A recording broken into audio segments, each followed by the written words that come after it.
Ang kapre sa balete ng San Isidro, may isang lumang balete sa dulo ng barangay San Isidro.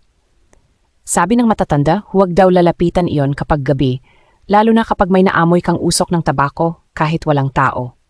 Si Lando, isang binatang mapusok at hindi naniniwala sa mga pamahiin, ay madalas umuuwi ng gabi mula sa trabaho. Isang gabi, habang dumadaan siya sa tabi ng balete na pahinto siya, may nakita siyang malaking anino sa itaas ng puno. Akala ko ba walang tao rito? Bulong niya sa sarili. Biglang bumigat ang hangin. May naamoy siyang matapang na tabako.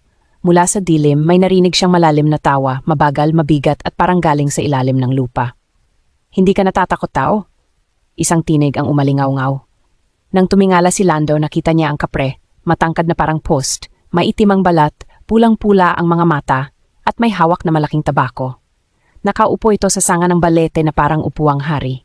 Nanginig si Lando, pero pinilit niyang magsalita. Wala po akong masamang bak, tumuha ang kapre.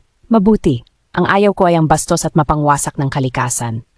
Ikinuwento ng kapre na matagal na nitong binabantayan ng balete, daang taon na. Hindi raw lahat ng kapre ay masama. Ang iba'y tagapagbantay ng mga puno at lupa.